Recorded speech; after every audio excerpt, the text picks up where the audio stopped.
My name's Melissa Algrim. I'm the Director of Reading Sufficiency, and we have several OSDE literacy team members also here on the call with us to help out. Timmy Spangler, who's our Director of Instructional Materials and Library.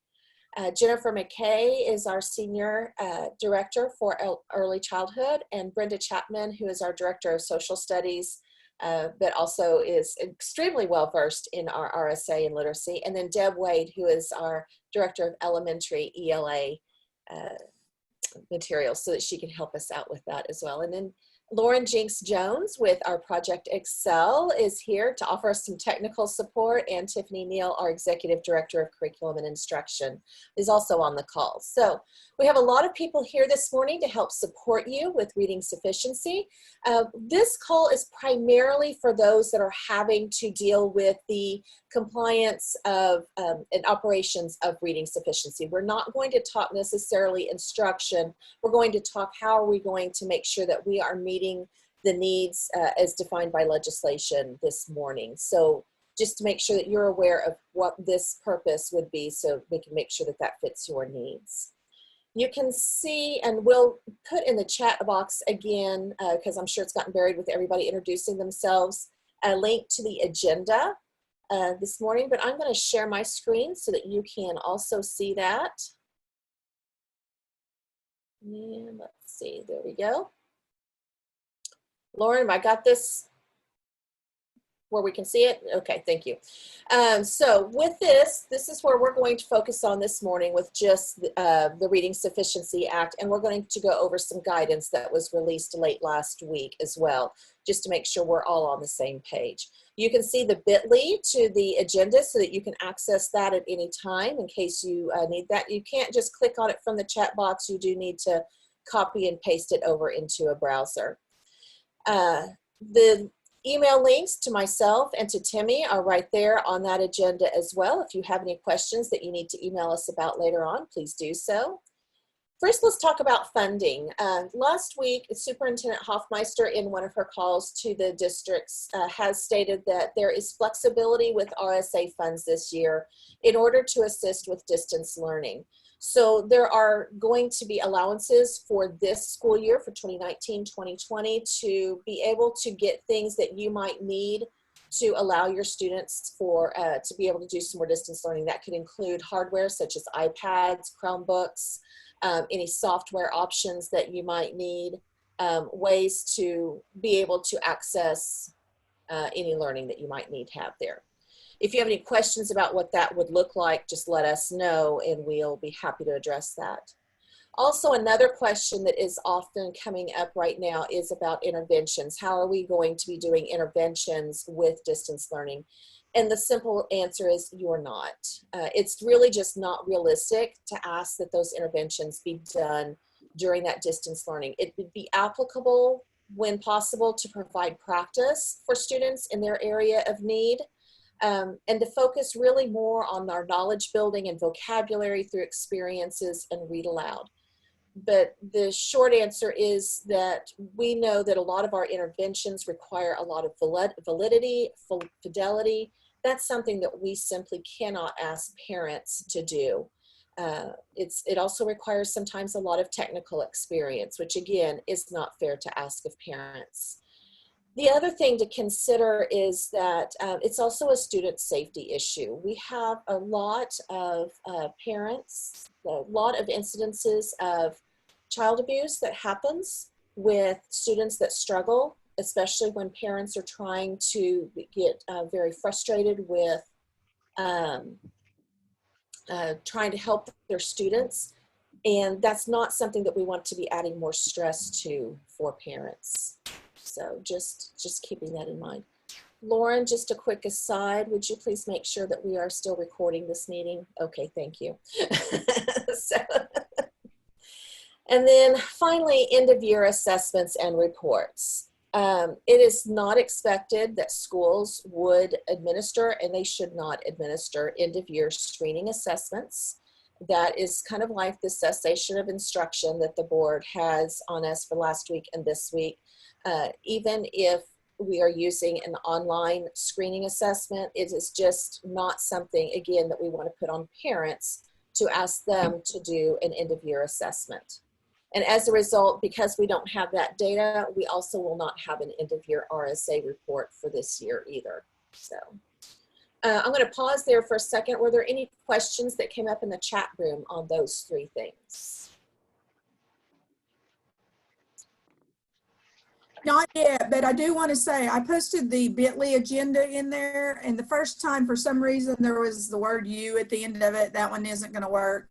Go to the second one that I sent, and that just ends with agenda, not you. Okay, thank you, Tammy.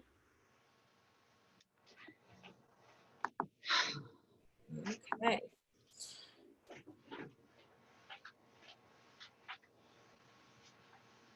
All right, so with the promotion and retention guidance that was sent out, I'm going to come over here to this. You'll see the link there. This is on the SDE webpage. This guidance is just, I'm sorry. It is on the SDE webpage under the RSA coordinator page, but it's also linked directly on the agenda.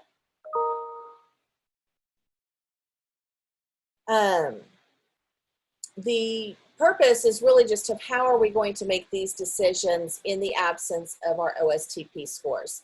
At the state board meeting, it was made very clear that RSA is still in effect. We have not just, it's not just a wash this year. We are still making RSA decisions. That would require legislative change to eliminate that for this year, that we don't have that. So just walking through our different pathways, remember that our first pathway is to meet RSA criteria on the state test. Since we don't have a state test, no students will be meeting that pathway for this year. Our second pathway is the screeners. This is an opportunity where we already have a lot of data from our students on our screening assessment that they have gathered over first, second, or third grade. The questions I have been getting up to now is which score do we use since we're not doing end of year testing. The legislation states that it would be the end of year third grade target. So that target score for each of the assessments has been identified so that when students reach that target score, they've met pathway 2. Now, there is a quick thing I want to address. There are sometimes physical records that we would need to be going up to the school to get to see if students have met this.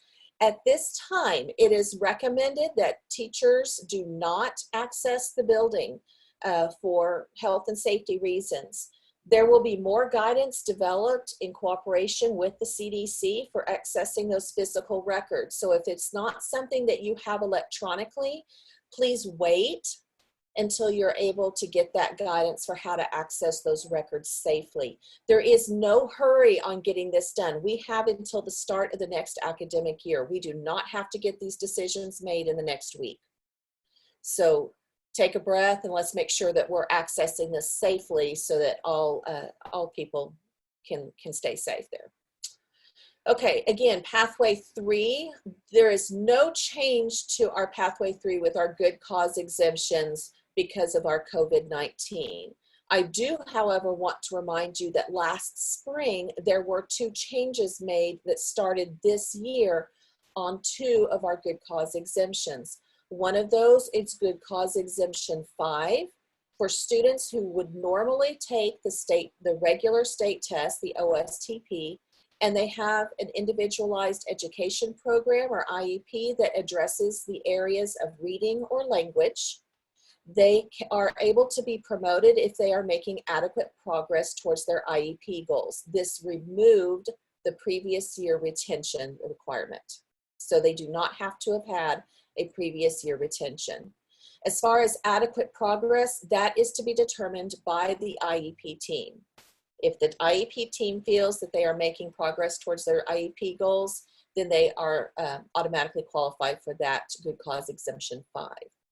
The other change that was made last spring is on good cause exemption 6. It previously stated that non-IEP students who had been previously retained for 2 years were eligible for this. That has now been reduced to 1 year of previous retention. So students who are not on an IEP, who have been receiving that remediation or intervention, they have APPs in place, but they had been previously retained. That could include an academic retention for pre-kindergarten. Sorry, it's a Monday morning. It could also include a transitional grade that counts as a year's retention. So if they were retained in pre-K, in kinder, they were in a transitional, usually like a transitional first. If they were retained in first grade, in second grade, or they were in third grade last year and are now in third grade again. Those all would qualify for Good Cause Exemption 6. So we should not be seeing anybody being retained a second time under RSA at this point. Good Cause Exemption 7 is for students that are facing those exceptional emergency circumstances. That really, since we are not taking the OSTP, that exemption really will not apply to anybody this year because there's not anything to excuse them from on the state test. And then remember, we also have that fourth pathway of that unanimous decision by the student reading proficiency team. This is one where we always get a lot of confusion every year at this time of year. And it is a unanimous decision by the team to promote. It is not a unanimous decision to retain. So the student reading proficiency team, which would be the third grade teacher, a fourth grade teacher, and the parent or guardian of the child, and including a certified reading specialist if one is available on staff. These meetings must take place virtually. Okay, that's going to be a little bit different than what a lot of us have done in the past. So as that team meets, if everybody decides to promote, that student is then promoted to fourth grade, and it is approved by the principal and the superintendent. If anyone disagrees with that promotion decision, or this principal or superintendent do not approve, then the student is to be retained. Okay. And the parent or guardian must be notified in writing that the student will be retained. So as these decisions are being made, it's important as they're having these conversations to have that thinking about where students are and where their peers are. So if none of our students have finished the third grade year, when we're thinking about these students that are at risk, it's also important to consider where they are in relation to their peers, that we have essentially ended our traditional instruction in mid-March. So when you're looking at that data, thinking about where they are in mid-March, knowing that all students, when they come back to school in the fall, are going to have missed some essential instruction. So it's important just to give a lot of grace with this as well. Certainly make decisions that you feel are most appropriate for that child. What we don't want is for us to hold these kiddos to a higher standard than what we're holding everybody else, okay? So along with this, we've put a decision tree just to kind of help you think through this. So there is, again, no OSTP scores, so no one for pathway 1. So the first thing we might look at when you're looking at your third grade students is looking at those screening assessments, and did any student meet that end of year third grade target at any time during first, second, or third grade. Remember, this can include benchmark as well as progress monitoring data. So as long as it's able to get that comprehensive target score. Now, some people are in their progress monitoring, depending on the screener they use, are only using one subtest, so they can't get to a comprehensive score outside of the benchmark window. Just kind of keep that in mind. You're looking at that comprehensive score. If the student did meet one of that target, you're promoting them, you're documenting the date and the target met, the name of the assessment used. If they did not, move down and look at any criteria for the good cause exemptions. If they met a good cause exemption, promote, give them that documentation. They need to continue to receive intervention in fourth grade and move on. Now that leaves the remainder of our third graders that we are going to have to look at for student reading proficiency team. I realize this is going to increase the number of team meetings we are going to have, which is why we've got from now until the beginning of the school year to take care of that. But that is our way of being able to address those needs. So if those decisions are unanimous, promote the student, give that documentation. Students promoted under a student reading proficiency team must continue to receive intervention in 4th grade. If the unanimous decision to retain or a unanimous decision cannot be reached, that student is to be retained. Okay. So let me pause there for just a moment and then see what questions we have about that. All right, we got quite a few. Some of them probably you have went over, but RSA funds can be used for web subscriptions. Correct. That is correct. We can use that. Is there additional funding for RSA or is it just the same? This is what we've distributed is all of the money that we have for RSA. There is not any from the legislature that's coming out for this year. Do we really not have to complete an end of year RSA report? I promise you do not have to do an end of year report. I'm just writing them down like they were written, sorry. And I can see because you want verification. There won't be any data to put in it, so there's no point in asking you to do it. Do all 3rd graders need a pathway specifically for those who achieved end of year benchmark already? If they've achieved end of year benchmark, that is pathway 2. So all 3rd graders have to be promoted in some way. Usually our default promotion is pathway 1 through the state test. When we don't have that, we are going to have to look at the other 3 pathways. And so that's why with this decision tree where we've stated, start here and move down. Can we use exemption number 5 since there's no OSTP this year? Yeah, if they would have taken the OSTP, then they qualify for exemption 2. That is to distinguish between that and exemption 1, which would have been students that would have through their IEP taken the alternate assessment, the OAP. That's the 2 exemptions for students on an IEP, and under their IEP it states whether they take the OAP or they take the OSTP. On that, according to that, you know which exemption they would qualify for. Okay, the next one was on the student reading proficiency team. How do we address signatures for promotion retention? Great question, and we have that down here. Let's see here. Please don't get sick as you're looking at my screen. Those can, oh, I thought we had that on here. I'll double check that. Signatures can be given verbally.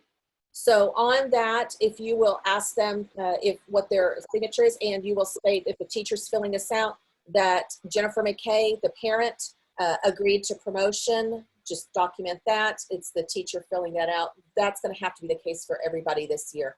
We do not want pieces of paper going back and forth in the mail. First of all, they'll get lost. And second of all, it's just more potential for spreading germs. So the verbal recognition will be fine.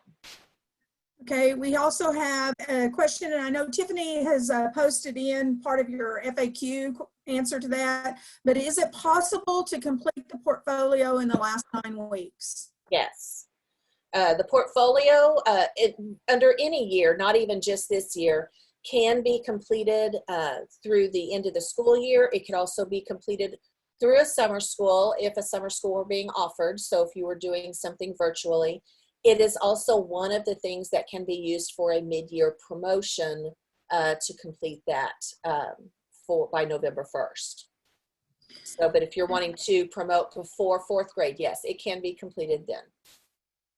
Okay, if you're using pathway 4 and the parent does not agree, but everyone else agrees for retention, is that still a unanimous decision? If it's not, the parent is a member of that committee. The parent is not just advising, which means the parent needs to be included in the meeting, and their vote counts as much as the school personnel. So if the parent does not agree, that is not a unanimous decision. Melissa, I'm sorry, could I follow up on the portfolio question? Just Yes, because please do. the FAQ in the guidance document says, as far as the portfolio goes, schools should use the data collected prior to March 13th. Thank you, Tiffany. That is correct. That for this, yeah, let me backtrack on what I had just said, and I apologize in trying to remember that. For the same reason that we don't want to add the stress of giving end of year assessments with parents, we also don't want to add the stress of trying to complete portfolio assignments with parents. So we are asking that you use the data that you already have, remembering that you've already collected a lot of data. There might be unit assessments, there might be unit activities that you've asked them to do that you can say, yes, this would actually fulfill that requirement. That would actually show one of the examples of mastery on a standard. So you can enter that in as that. So might going back to looking at what did we do in October, in February, on some of those things back in our grade book, and how can we fit those in. But no, we would not be asking for new assignments to be done at this time. And I do apologize. Thank you for catching that, Tiffany. Thank you. And I'll just remind everyone that the linked guidance document, we'll put it in the chat again. If you'll look at the last 2 pages of the document, there are several FAQ responses there that might answer some of your questions as well. Melissa, there's a question about carryover funding. So it is possible to carry over RSA funds. That's perfectly fine. That money has been deposited into your account. You have access to that. We are not going to go back in on July 1 and pull any unused funds out of your account. But please do utilize this as a funding source as much as possible to meet the needs of your students. But I know a lot of you had set aside RSA funds for professional development later on this year or possibly this summer, which is you're now having to rethink those plans. And for some of you that had a large amount, it can be really difficult to spend that right away. So yes, it's perfectly fine to think about how can we utilize this in this fall as we're coming up, rather than trying to get it all spent by June 30th. Melissa, I had a great response about if you do a virtual Zoom meeting, asking everyone to put agree to the decision or disagree in the chat, and then you have it saved as a record. That's a wonderful idea. Thank you for sharing that. And we can add that to our FAQ for other people to reference as well.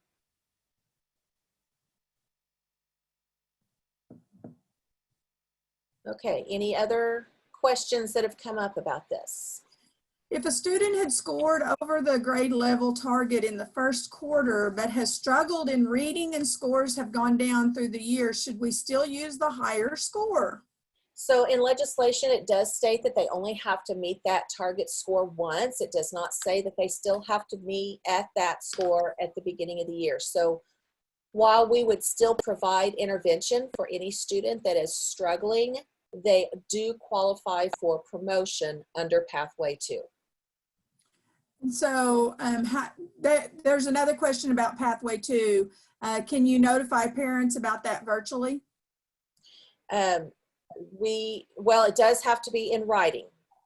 So if you can take a snapshot of that, but it does state that we have to provide written notification to parents when they've met that pathway, as well as written notification to parents when their student would be retained, even if they were part of that student. So email or snail mail will work? Email or snail mail will work as long as it is written notification.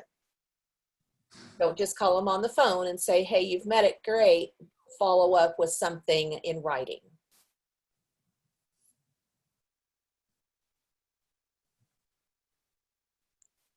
I think Okay, any other?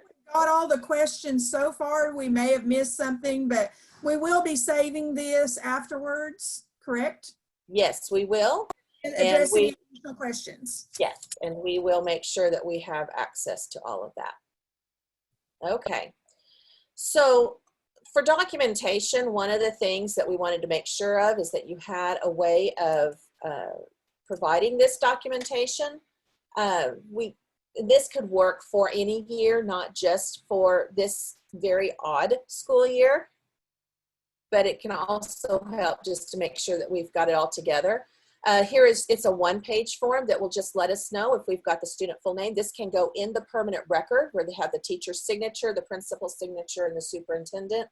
Whether they have are being promoted through Pathway 1, obviously this year no one will meet that. Pathway 2, this is the documentation that is required, the name of the screening assessment, the score, and the date that that was met.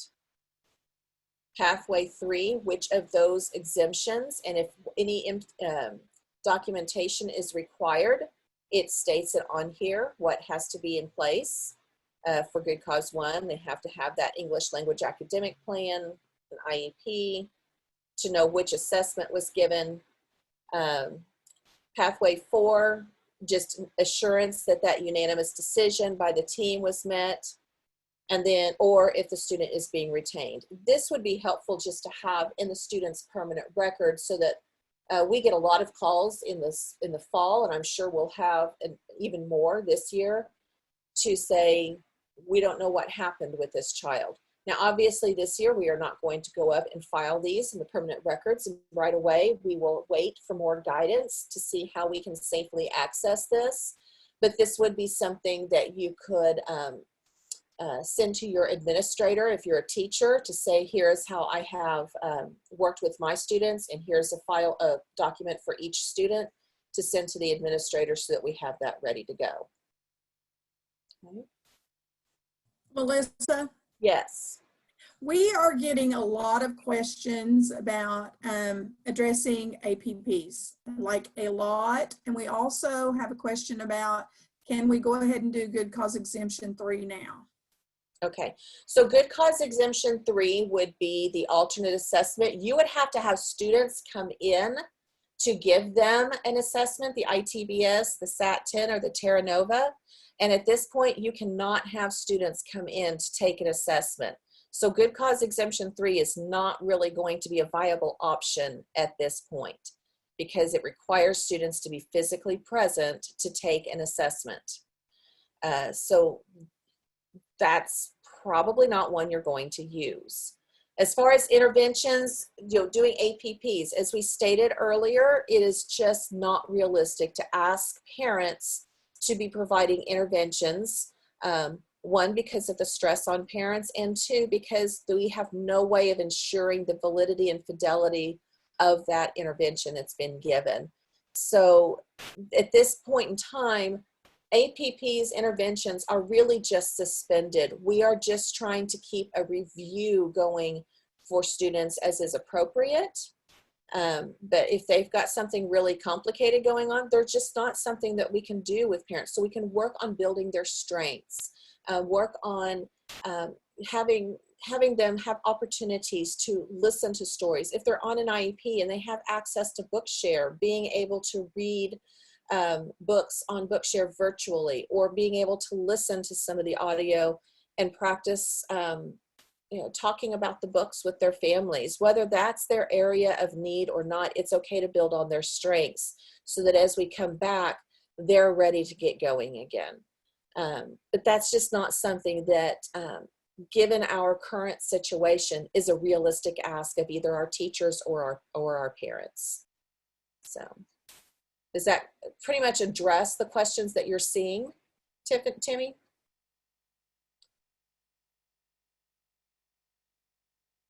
About APPs? So consider APPs are pretty much finished. Melissa, Timmy's trying to talk, but she was muted. I'm sorry. There's also a question, is the full SRP team required to be in the virtual meeting, or do the teachers from the next grade, and I'm sorry, level agree beforehand, and then the meeting just held with the reading specialist, current teacher, and parent? We are concerned. Yeah, it needs to be the full team. The legislature has whittled that down to just the 3 essential with the possible addition of a reading specialist.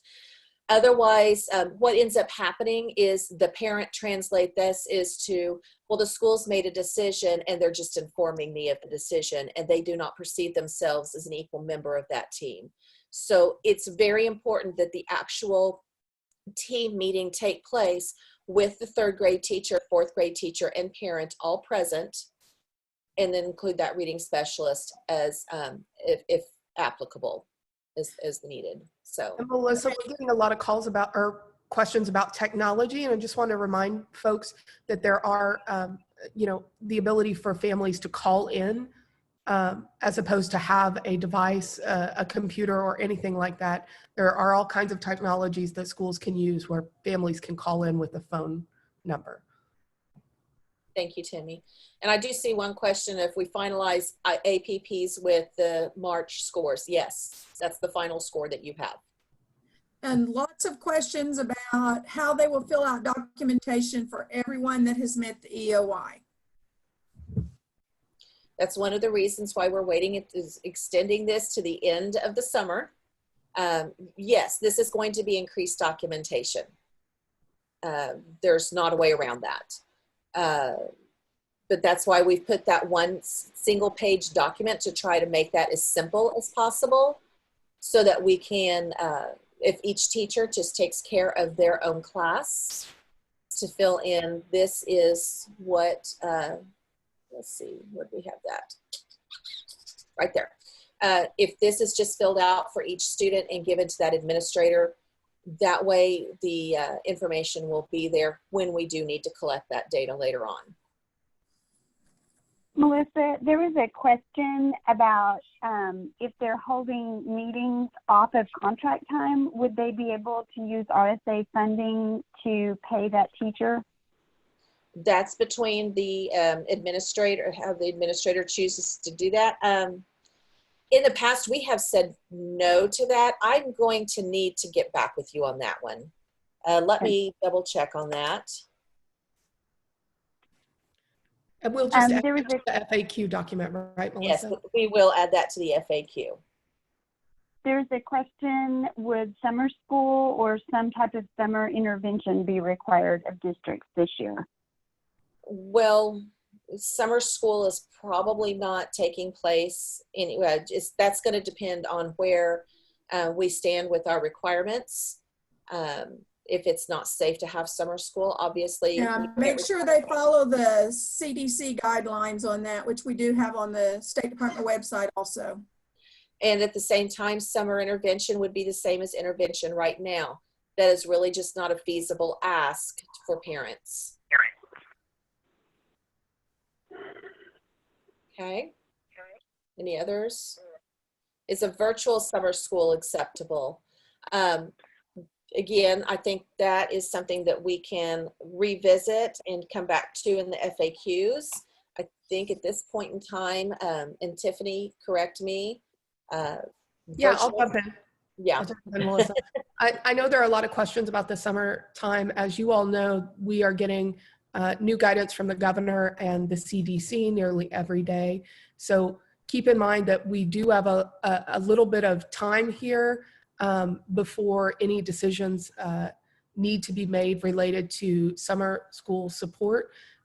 So I would say let us wait a week or two and see what some of the recommendations from the governor and the CDC are going to be, and if the window for distancing is extended and those sort of things. So some of those questions we'll be able to answer a little later. We are going to continue to hold some informational meetings like this related to RSA to help troubleshoot.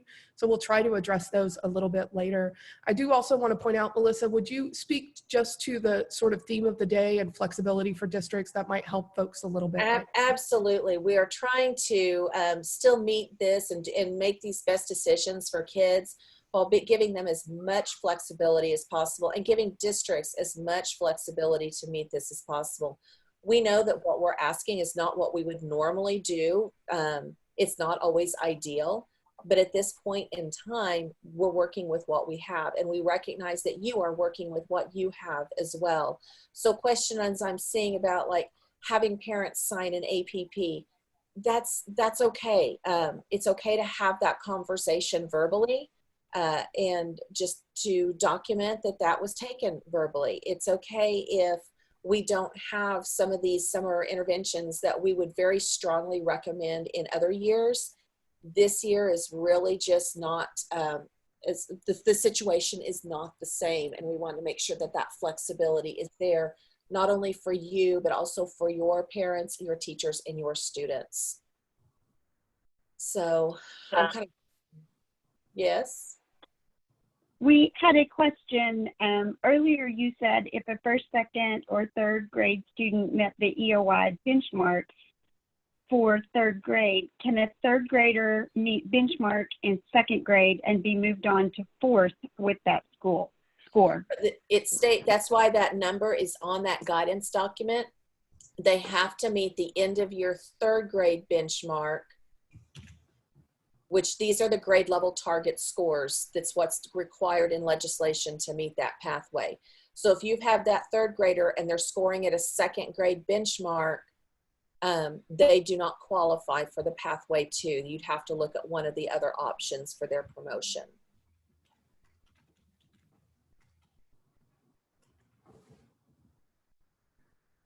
Anything else? There is a question, are administrators required to attend a virtual probationary promotion meeting? No, they aren't normally, and they aren't now either. They have to agree to it after the fact, but they are not a member of that student reading proficiency team, so they do not have to be in those meetings.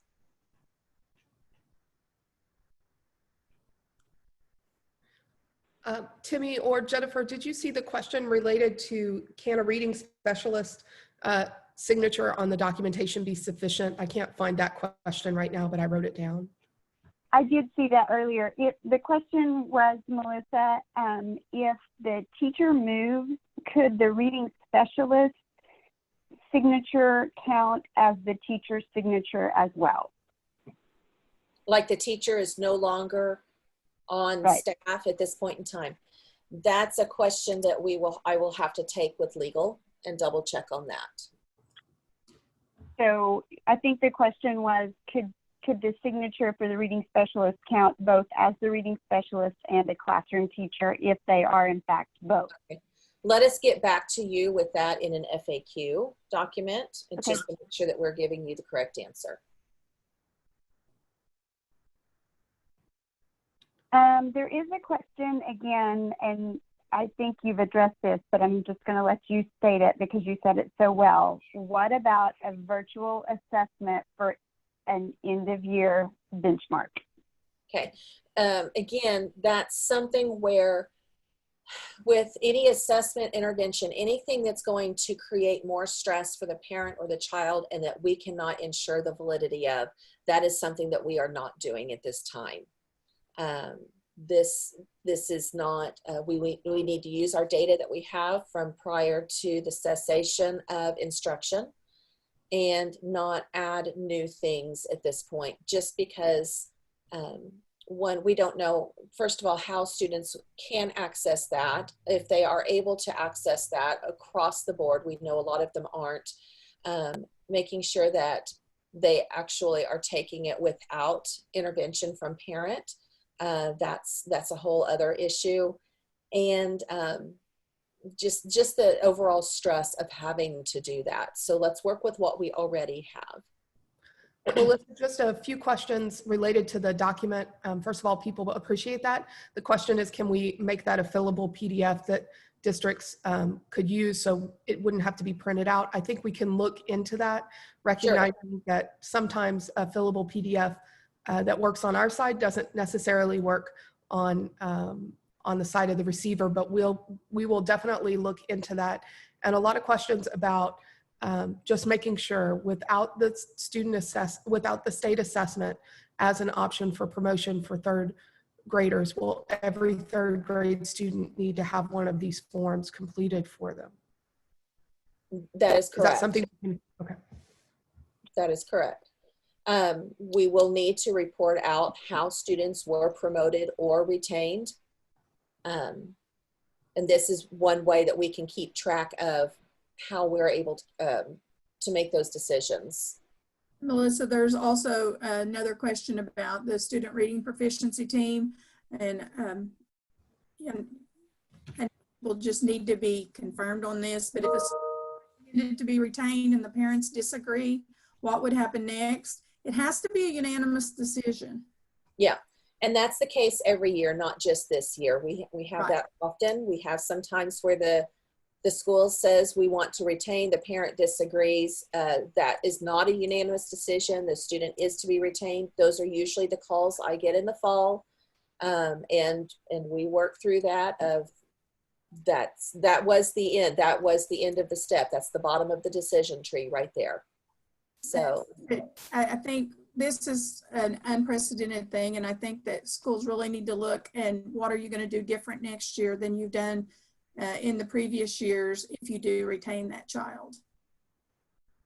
Melissa, there's a question about if they met the score in second grade on an earlier version of an approved screener, but did not meet the score this year in third grade, would they be eligible for promotion because they met the score in the previous year and the parents were notified? Yes, they were. That was approved at that time. They did meet what was required at that time. Parents were notified. So yes, that would be appropriate to use for Pathway 2. So for example, just to make that a little simpler, if we had a student that met that end of year third grade target that was, I'm trying to think of one of the assessments that's no longer on here. Help me out. The old Dibble. Okay, the old Dibble. Yeah, the old Dibble's next. And they met that end of year third grade target when they were in second grade. Even though the old Dibble's next is no longer on this list, they have met what was required in legislation and they do qualify for Pathway 2. We have one other question. If the district has made a documentation form, is that okay to use the district? Fine. Yes, perfectly Okay. fine. We were just trying to provide something in this form to help districts keep track. If you have a way that you are keeping track and it's going in the permanent record, then you want to keep using that. There's no need to reinvent that wheel. But we have a lot of districts that get new students that there is nothing in the permanent record to show what happened with that student. So if you are not currently using something, then this is a tool that you can use. If you already have something, that's perfectly fine. Use that. So Melissa, would that make the signatures optional here for the teacher, principal, and superintendent? Because I could see that becoming a bit overwhelming for districts for every student.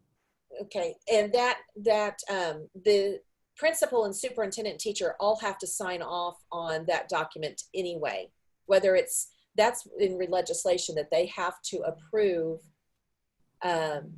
any of these other pathways that a student would follow, whether it's Pathway 2, 3, or 4, has to be approved by the principal and the superintendent.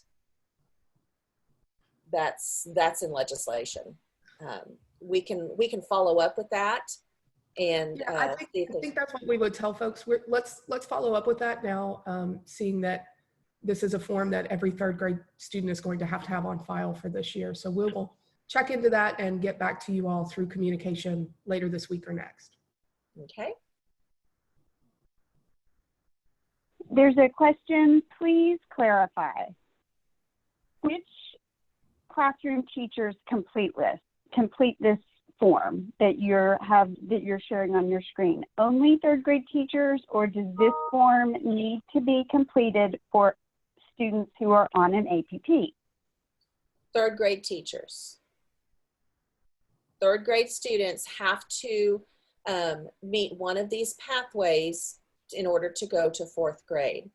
And Pathway 1, which is usually our default pathway, is not an option this year because we are not providing the state test.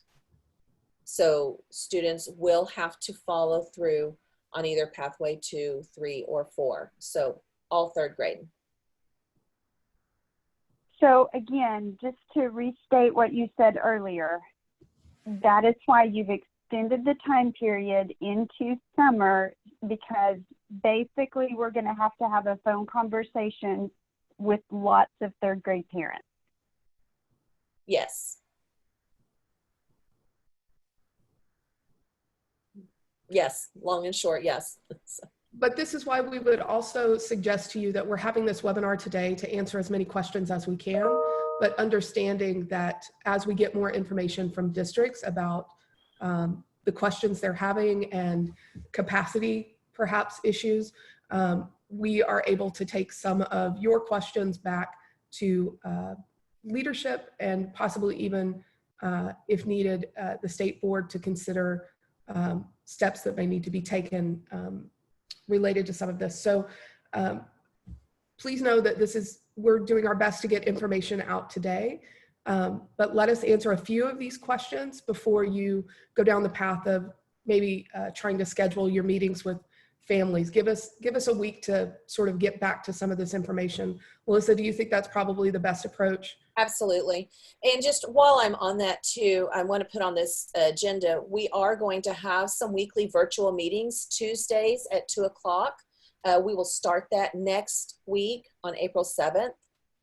This is just so that we can continue to come forward and address any questions.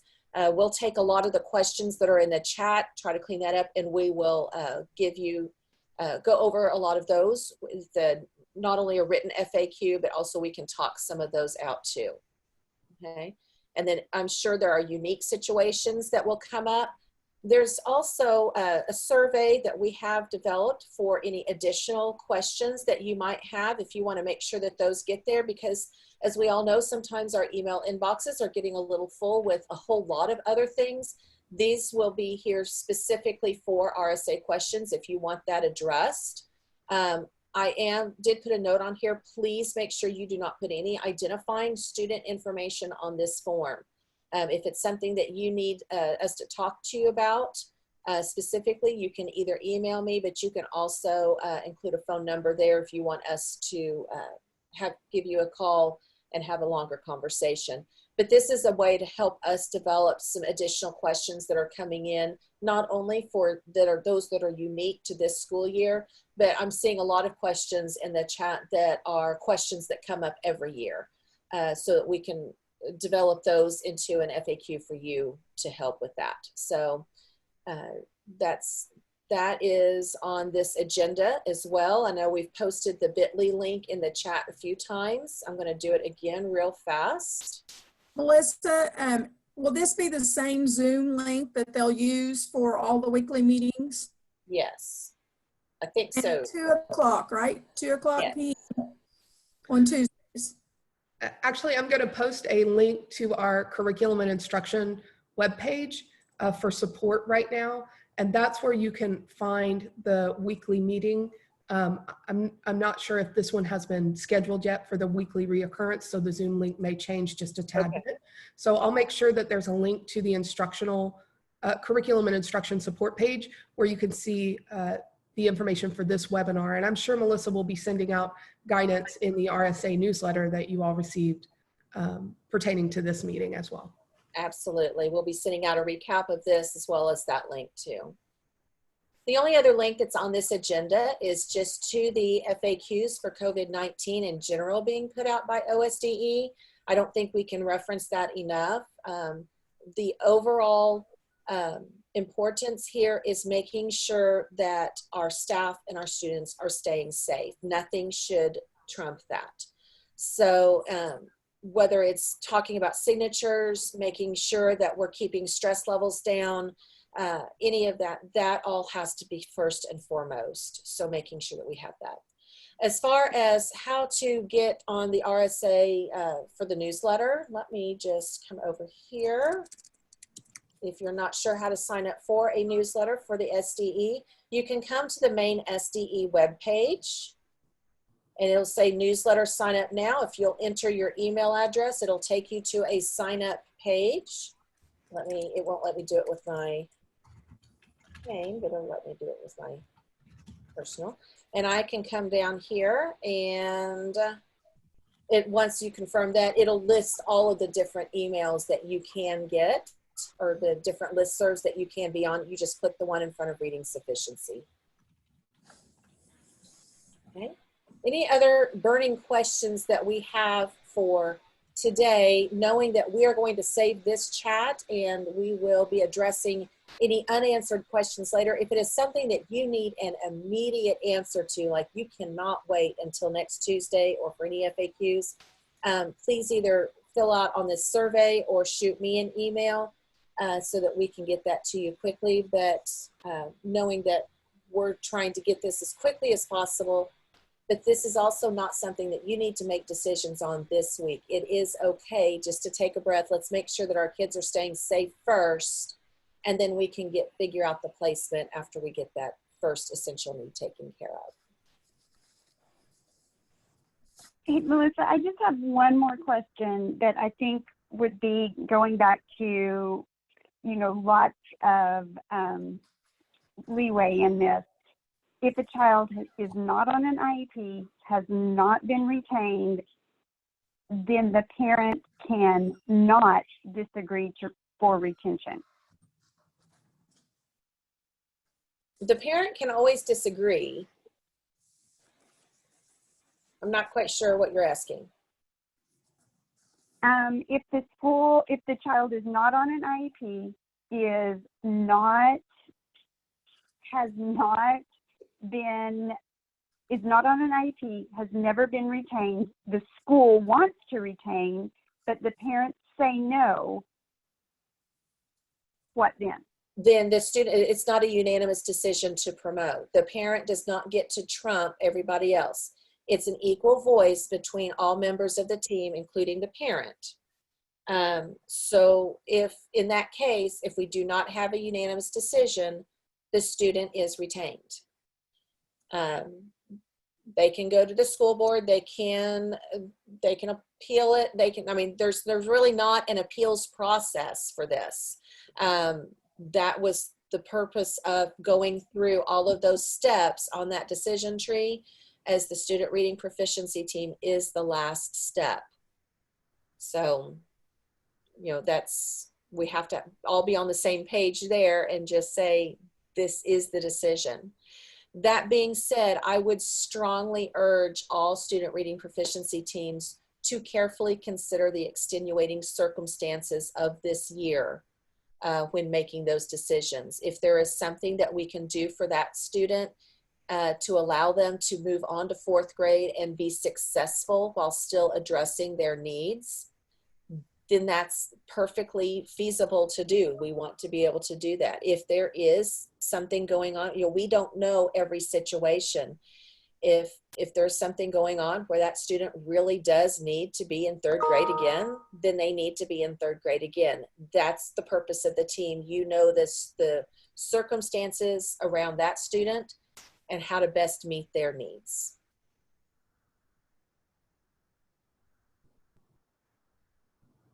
Okay. Any other questions?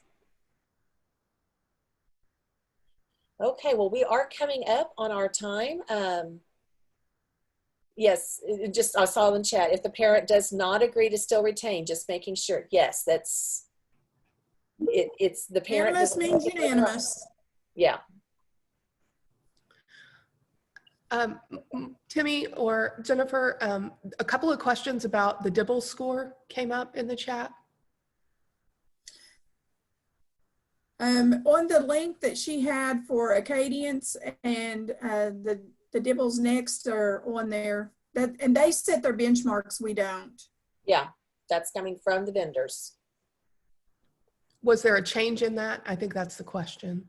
Well, remember that Dibbles Next no longer exists. Acadians is really Dibbles Next is now Acadians. Right. But as the people for the University of Oregon, or not University of Oregon, that own Acadians, that was the score that when we requested that information this fall that they gave as meeting the 40th percentile for end of year 3rd grade. So I would need to go back and double check. I'll probably have to call them to see what that was from last year. I can go back in our records and look. 392 and STAR, that's been that way for the last couple of years. It does align with the RSA criteria score for OSTP. It does not necessarily align with a proficient score. There's a difference between Sufficiency in reading, which is what RSA criteria measures, and proficiency in reading for being on track for college and career ready. And so there is that discrepancy, but with what our students are required to meet is that sufficiency for RSA criteria, okay? That's a whole other conversation we could have about where those scores come from. And I'm happy to have that, but I think at this point in time, we're worried about our more immediate need of just how do we meet the needs of our students right now. So sharing that page again with the scores. Hang on just a moment. And it's right there. This can also be found on the SDE website on the RSA coordinator and teachers page. There is a technical guidance, and that's what these links will take you to for each one of these. So you can just click on the technical guidance for the screener that your school uses and see everything that I comes. just shared that. Okay, perfect. Thank you. Yeah. And then you just click on the assessment that your district uses. Perfect. Okay, any other burning questions that require an immediate answer? We'll give you just another minute to see if there's something that you're just like, we cannot move on another step without this.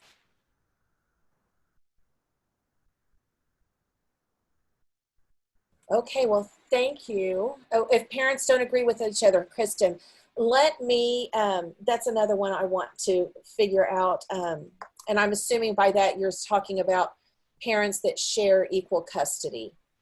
So, and no, this does not have anything to do with 5th grade. But Kristen, let me get back with you on that because that's a pretty unique situation.